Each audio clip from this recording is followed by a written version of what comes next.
Good morning, everybody. Thought I'd sit here by the fire Mike built and just talk about a few things. We said we were going to do a video about Anthony Morris and his little match trick. And I got several emails from some of you. And it was very disturbing. See, I felt that video, I could feel the hate and the negativity, but I didn't realize what he was doing until some of you started sending me information.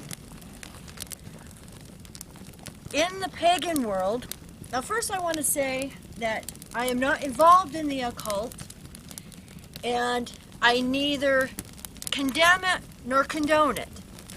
Whatever people want to believe, that is up to them. But I just wanted to share some of your research that you sent me and some of the research that I did that I thought was kind of disturbing. Now, first of all, when someone sent me a link to a pagan website about the Matchstick spell, and I'm just going to read what it says here. What you'll need: a matchstick and a pin. How to conjure. Now, I just want to say that, I've said many times that what you put out into the universe is what you get back. It's even in the Bible. Jesus said, what you sow, you will reap. In simple terms, that means that whatever you are putting out, this is what you will get. And the spoken word is very powerful when you put it out into the universe. And so, think along those terms, and then your emotion and, what you say, what you're thinking, what you feel. Now think about what Anthony Morris did. He had his Bible. He's reading it about the despicable apostates are going to disappear like smoke. That was almost like saying a spell, putting it out into the universe. So I'm just going to read here, and then he lit the match and blew it out. He used his breath, his part of his life force, to put that out into the universe. So he was actually, in a very simple, rudimentary way, putting a curse on the XJWs and condemning them. How to conjure. Write your desire in one word on the match. Being so small, it may get tricky. Don't get frustrated. Write as neatly as you can and call it good. Before lighting the match, take a moment to envision your spell coming to fruition. For example, if you're seeking a new home, imagine walking into your new house. So they go on to talk about the positive parts of this. But think about what Anthony Morris did. He read from the Bible the condemnation of Jehovah's enemies. And then he lit that match and blew it out, putting it out into the universe. Now, this is what they say in here. With the strike of a match, the spell is aflame, quickly manifesting, my desires attained. And it says to light the match and allow it to burn as completely as possible without burning your fingertips. With one deep breath and the unfailing belief your spell will manifest, blow out the match before it reaches your fingers. So I just want to demonstrate, this is for demonstration only, of what Anthony Morris did. And you probably can't see it, but I have written governing body and president on this match. And what he did is he lit it, and he let it go for a while, and then he blew it out. That is what he did. So, even in the pagan world, this was a spell that he put out there. Now, there's some other things that, for demonstration purposes, I just want to show how easy it is. And if the governing body are involved in this magic practicing, they're going to know what this would mean.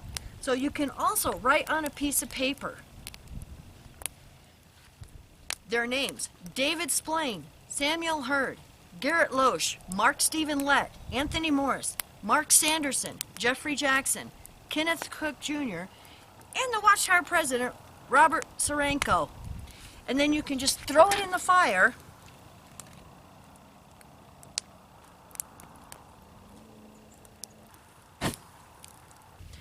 Now, what you want to be feeling and thinking when, the pagans do something like that is, whatever you are putting out into the universe, governing body, may it come back to you.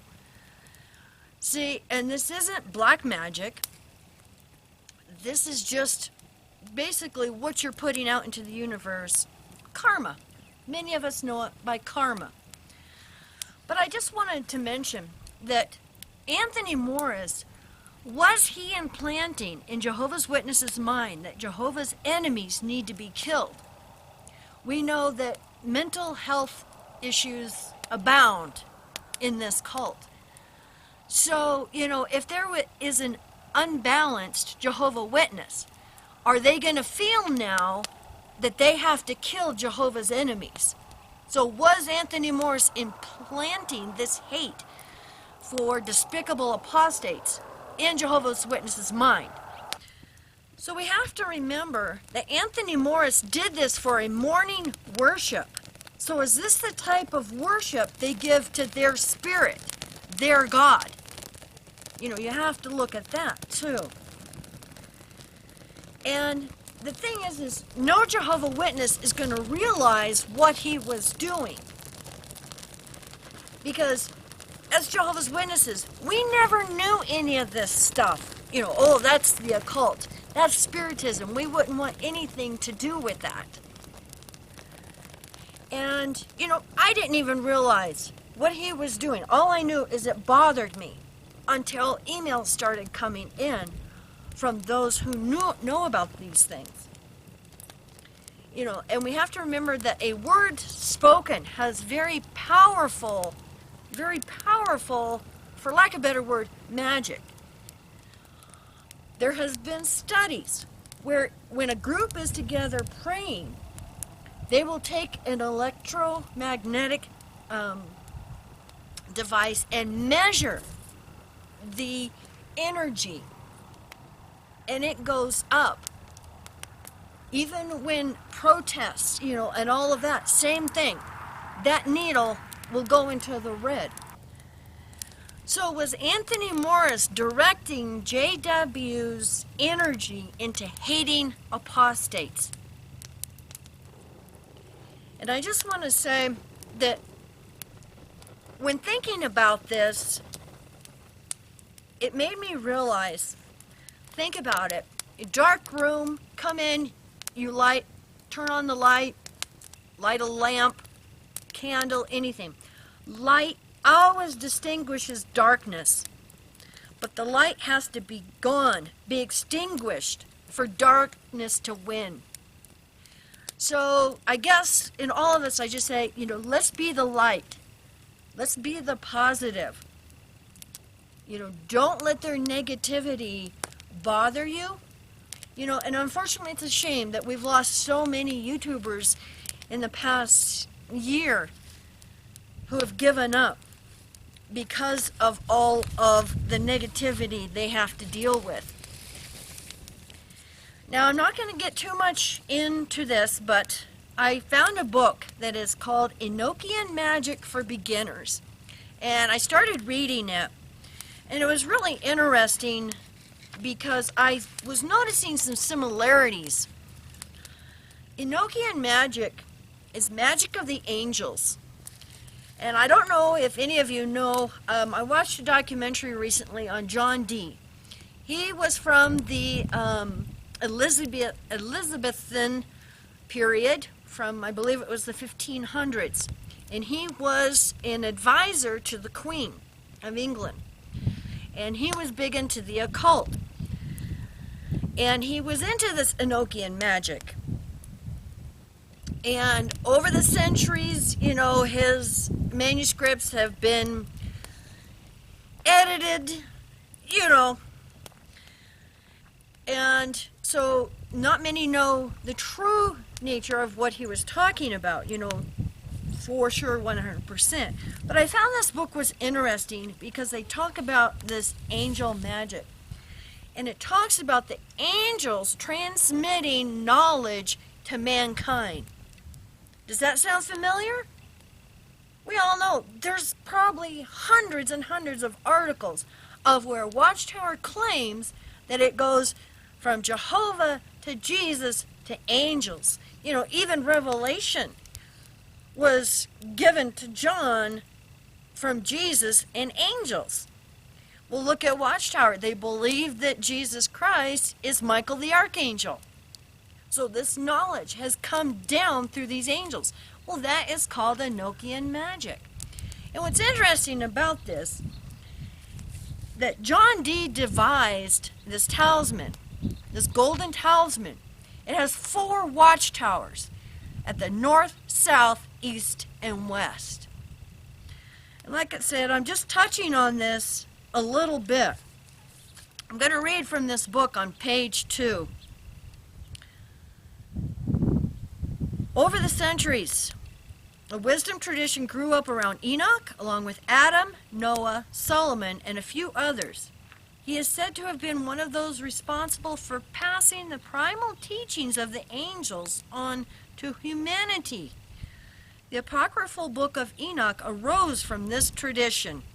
The key event in this book is a description of how the rebellious angels, lusting after the daughters of men, descended to earth and taught humankind all the arts and sciences of adornment, magic, warfare, and the astrology that sow strife throughout the world. And it just says, according to the angel Av, these evil angels were permitted to descend upon the earth and spread false and destructive teachings because the kings of the earth had grown arrogant through the use of the wisdom bequeathed to them by Enoch. As a punishment, God sent false and deceiving angels to teach what is presently known as black magic. Sound familiar? I just did a video about 1 Kings 22:17 through 22:23, something like that. The same verses are also in Chronicles, that their God Jehovah sent angels as a deceptive spirit. So we see the same story in the Bible. And I can't help but see the similarities. So anyway, thank you very much for watching. And this was a difficult video for me to do because I've been thinking about this for a couple of weeks now and doing research. And I wasn't sure, you know, how much I wanted to get into the occult, because I know Jehovah's Witnesses are very uncomfortable with this. You know, and I don't want to make anybody uncomfortable, but I think knowledge is power. And when we start seeing, you know, things like what Anthony Morris did, that knowledge gives us power. So don't let them take this power away from us. Together we are a mighty army. And be the light. Don't let the darkness distinguish your light. You all have a wonderful weekend. Love you. Bye.